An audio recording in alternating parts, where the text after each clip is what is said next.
Hi boys and girls, today our goal is to use transitions in our writing. If you take a look at your 6th grade transition or 6th grade checklist, I zoomed in specifically on the transitions since that's what we're focusing on today. Your goal today is to do the following. I not only use transitional phrases and clauses to signal complicated changes in time, I also use them to alert my reader to changes in the setting, tone, mood, point of view, or the time and story. Such as suddenly, unlike before, if only she had known. So when you are using these transitions, you're going to want to make sure that you're using, number one, a variety of transitions, and number two, you want to make sure that you're signaling to your readers when the setting is changing, the tone, the mood. Now, the point of view is not going to change so much because this is written in first person. It's your point of view. But the time in the story, and we want to make sure that they are 6th grade level transitions.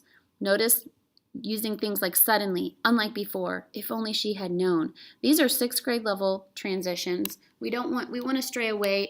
I'm not saying it's not okay, but we don't want to be constantly using transitions like next, then, first, also. Those are transitions, but we want to make sure we're stretching ourselves and challenging ourselves and using transitional phrases and words and clauses that are 6th grade level. So here is an example of a list of transitions that you can use. These are called phrases, transitional phrases. They're awubis words. Any awubis word, any sentence that starts with an awubis word has to have something at the end of it. Otherwise, it's not a complete sentence. It's just a dependent clause. It cannot stand on its own. So let me show you what I mean by a list of examples here. After I jumped out of the plane. Okay, that's not a complete sentence. It's not a complete thought, but it is a phrase. It is a transition. So I want to put a comma after that. After I jumped out of the plane, I pulled the cord for my parachute.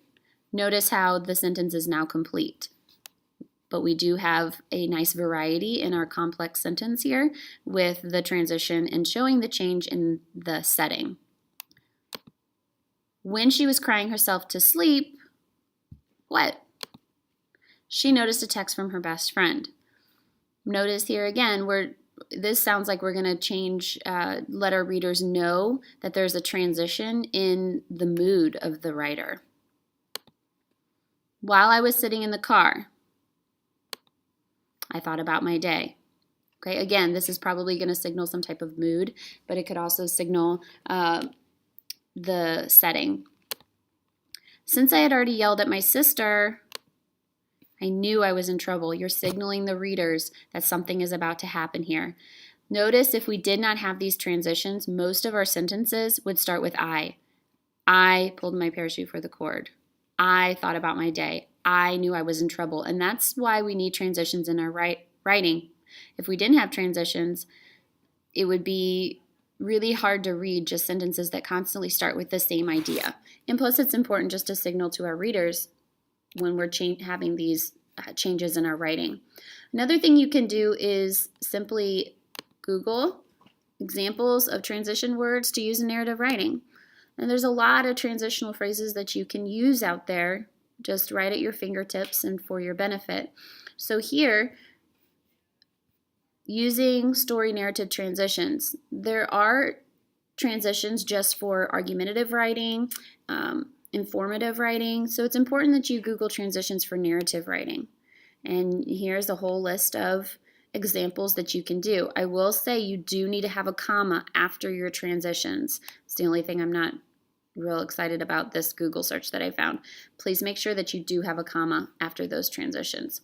Let's take a look at what your writing needs to look like for me in the end. If you notice here, this is just a student example, okay? And it says, when I was 4 and my brother was 6, comma, it's a change in the setting there, okay? Or excuse me, a change in the time, all right? In no time, comma. Suddenly, comma. After thinking for a little bit, comma. Not long after, comma. In the end, comma. So the point is, that they're highlighted, they're easy to spot for you and for me just to notice. And it's a variety of transitions here.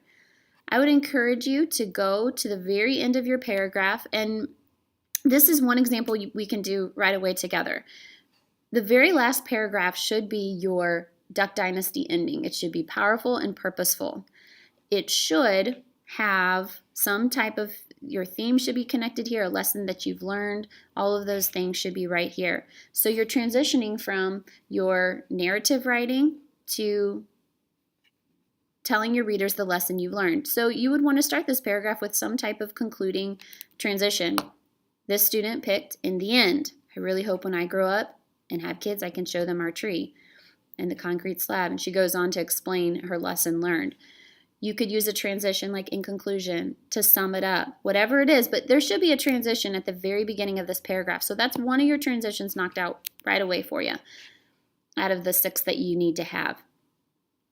Notice that most of these transitions are at the beginning of a paragraph, because when we learned about paragraphing, whenever the camera moves, that means whenever the setting changes, the mood changes, a new character talks, usually that's a good time to add a transition as well. I'm not saying you need to have all your transitions at the beginning of your paragraph. You can have some in between paragraphs, that's fine, but it would be a good spot to start.